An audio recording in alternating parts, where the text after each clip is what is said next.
مساء الخير عليكم جميعا وأهلا بكم في حلقة جديدة مع بودكاست التمانيناتي. معاكم محمد شاهين ويلا بينا نبدأ.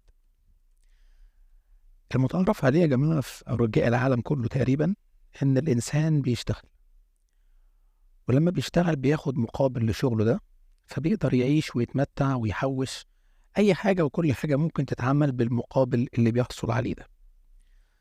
طبعا مش هنتكلم عن الشغل نفسه وطبيعته لأنه بيختلف حسب تعليم الشخص، مؤهلاته، قدراته، وأكيد طبعا كمان ظروف البلد اللي هو موجود فيها اللي ممكن تخليه يعمل كارير شيفت، يغير مجال عمله.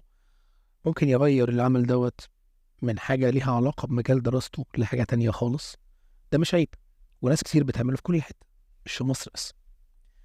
ده طبعا غير الأعمال الحرة اللي بتعتمد على المهارة والخبرة، زي تقريبا كل المهن اليدوية والحرفية، نجارة، سباكة، كهرباء، محارة، شغل البنى كله.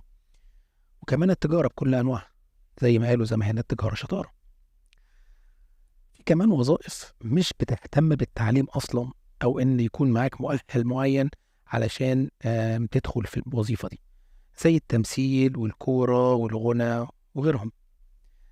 ده أنت لازم تبقى حاجة من ثلاثة: يا إما أبناء عاملين، يا إما داخلها بفلوسك وداخل بس عشان الشهرة، يا إما في حالات نادرة ادخل في المجالات ديت علشان حضرتك موهوب أصلا في الحاجة دي، لا قدر الله يعني. لحد وقت مش بعيد، يعني مثلا ممكن نقول 10 أو 15 سنة بالكثير، كان هو ده الوضع الطبيعي: تشتغل، تجيب دخل، تصرف منه، ممكن تتزنق، تستلف، تعمل جمعية، الدنيا بتمشي يعني. حاليا ومؤخرا في آخر 5 سنين تقريبا، آخر 5 سنين فعلا، وبالذات مع وأثناء وبعد جائحة الكورونا، ظهرت طرق جديدة لاكتساب الدخل. والطرق دي لما بدأت في الأول ما كانتش سيئة ولا كانت غير مقبولة، كانت زي أي حاجة حلوة في بدايتها، يعني في البدايات الجميلة، زي ما بيقولوا حلاوة البدايات كده، حاجات شيقة وممتعة.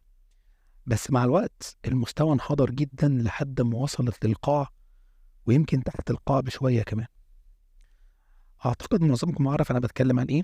أيوة فعلا، أنا بتكلم على إنشاء محتوى تكنولوجي رقمي عبر الإنترنت واكتساب النقود منه. طبعا لاحظتم إني بقول كلام كبير ومجعلص، بس لا لشيء سوى إني مش عايز أقول أسماء شركات أو أسماء أبليكيشنز أو أسماء مقدم من أي مقدمي هذه الخدمات، عشان ما بقاش بهاجم حد معين أو يتقال إن أنا مستقصد حاجة معينة منه. بس الجملة اللي قلتها دي اللي هي إنشاء محتوى تكنولوجي رقمي عبر الإنترنت واكتساب النقود منه، هي مجرد وصف عام لكل وأي خدمة عبر الإنترنت بتدي لك فرصة إنك تعمل أي محتوى وتاخد أنت قصاده فلوس من مقدم الخدمة دي.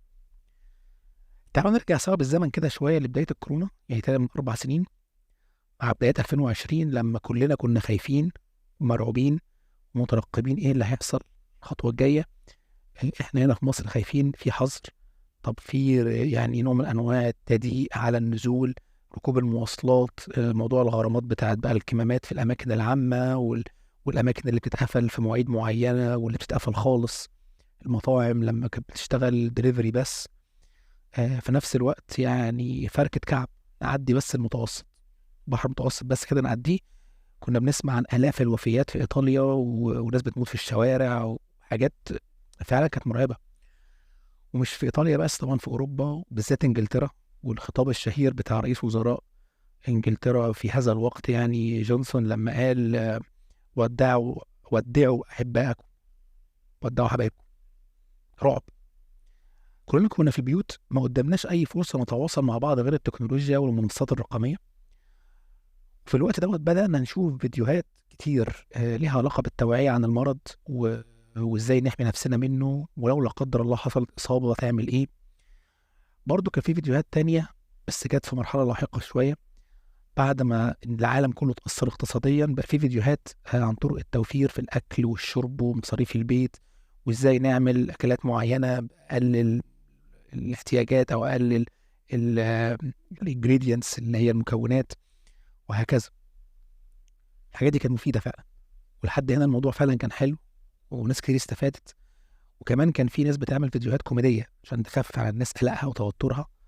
يعني اتذكر في المرحله دي عندنا حتى هنا في مصر الفيديوهات اللي كان بيعملها كريم محمود عبد العزيز مع، مش فاكر كان بيعملها مع مين، كانوا بيطلعوا اغاني مع بعض يغنوا عليها. كانت حاجه كوميديه كده. احمد زاهر مع بناته. ممثلين كتير عملوا الحركه دي على تيك توك وعلى فيسبوك. كانت بتنتشر انتشار كبير جدا. لعيبه الكوره، فاكر فيديو كان شهير جدا، لعيبه الكوره بيصوروا نفسهم من اهاليهم وهم بينططوا بكره مناديل، كانوا بيعملوا زي تحدي ومش عارف ايه. يعني كان الناس بتحاول تقضي على الخوف شويه عن طريق ان هم يفكروا بره الصندوق شويه، نعمل ايه. كل الحاجات دي كانت مفيده جدا، والمحتويات دي دخلت على اصحابها فلوس كتير، لان المنصات اللي كانت بيتنشر عليها الفيديوهات ديت كانت بتستفيد من الفيديوهات دي ومن عدد الناس اللي بيتفرج عليها. واكيد صانع المحتوى طبعا له نصيب. في ناس بدون مبالغه عملت ملايين الدولارات من اللي حصل اثناء جائحه الكورونا. زمان كان الموضوع عنوانه زي ما قلنا، انا اسف هقولها المره الرابعه تقريبا، انشاء محتوى تكنولوجي رقمي عبر الانترنت واكتساب النقود منه. ده كان اسم الموضوع بشكل عام. لما الفكره دي بقى وصلت عندنا في مصر وتعرفت، بقى اسمها فلوس من النت. اسمها بقى كده، بعمل فلوس من على النت بس. خلاص، انت ما بتفكرش في يعني ايه محتوى، ما بتفكرش هتقدم ايه. انا كل اللي عايزه فلوس وخلاص. انا قاعد في البيت ماسك الموبايل بسجل فيديوهات وفي فلوس عماله ايه، نازله من على الدش كده. طبعا في ناس بتحلي اللقمه شويه زي الفود بلوجرز اللي مش هتكلم عنهم باي تفاصيل خالص النهارده عشان الدنيا ما تفتحش مننا بس وما نفلتش من الموضوع الاساسي. ده غير طبعا بدون اي تحيز ان في ناس فعلا كان محتواها كان وما زال محترم جدا ومحتواها يستحق المتابعه. بس يؤسفني اقول ان الاغلبيه اتعمت عن ابسط قواعد العقل والدين والاحترام والاعراف والتقاليد، كل حاجه حلوه في مقابل الفلوس اللي جايه دي. الناس ما بقتش، بقول بلاش اقول الناس عشان التعميم مش كويس، المعظم للاسف ما حدش فيهم بقى بيفكر في حرام وحلال، ايه اللي صح وايه اللي ما يصحش، او حتى يفكر في شكله قدام ناس تانية ممكن تبص له انه مهرج، مش متربي، شمال، مش محترم، وهكذا. كل ده يهون قصاد القرشين الحلوين اللي جايين، وايه، بالدولار كمان. رجاله بشنبات بترقص بشكل فج وغير سوي عشان اللايكات والتكبيس والدعم والكلام الغريب ده. بنات وستات في أوضاع ينطبق عليها وبشدة لفظ الوضع المخل. لبس لا يليق إنه يتعرض على الملأ كده عشان نفس السبب، الفلوس اللي جاية اللي بالدولار. واحد كله بيتفرج وبيضحك وبيشير والجماعة دول بيكسبوا. أنا أكيد مش معترض على المكسب كبر أو صغر، مش معترض على المكسب بشكل عام، ده رزق مهما كان شكله عامل إزاي. أنا معترض على طريقة اكتساب الرزق ده. طريقة خلت دكتور ومهندس ومعلم ومحاسب ومحامي يسألوا نفسهم أسوأ سؤال ممكن يتسأل في اللحظة اللي زي كده: هو أنا غلطت إن أنا اتعلمت وتعبت؟ هل أهلي غلطوا إنهم ما طلعونيش ممثل ولا لعيب كورة ولا مغني بأفراح ولا فود بلوجر؟ سؤال صعب جدا. وده يوديني للنقطة إن أيمن عبد العظيم صديق عمري قال لي كلمة من كام يوم واحنا بنتكلم على الدراسة وكده، كلمة لسه بترن في ودني لغاية دلوقتي. قال لي: لا تخف من المجتمع إلا إذا انحرف مثقفوه. السؤال اللي اتسأل ده ممكن يكون هو فعلا بداية الانحراف اللي هيخلي مجتمعنا يروح في حتة أسوأ من اللي هو فيها بالفعل. هل الناس دي كلها، الدكتور والمهندس، الناس اللي قلنا عليهم دول كلهم، هيضطروا في وقت من الأوقات إن هم ينحرفوا عن الطريق الصحيح لا لشيء إلا أنهم يقدروا يعيشوا في المجتمع بتاعنا؟ سؤال صعب جدا، وإجابته لو بالإيجاب إن هم فعلا هيضطروا يعملوا كده هيبقى الوضع صعب، أو معنى دقة هيبقى الوضع أصعب بكتير من اللي احنا فيه دلوقتي. كل نقدر إن احنا نقول نستقيم استقيموا يرحمكم الله. خدوا بالكم من ولادكم وبناتكم، حاولوا تتدخلوا أكتر في حياتهم. الموضوع مش ضد التربية الحديثة، بالعكس. طفل مهما كان ما عندوش خبرتك في الحياة ولا عنده قدرتك على إنك تميز بين الصح والغلط في أحيان كتير، وجودك مهم. املوا حياتهم عليهم عشان ما فيش حاجة تانية تملاها، ونرجع تاني بعد كده نندم بعد فوات الأوان.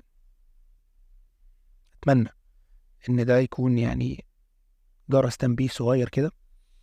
أتمنى ما أكونش طولت عليكم.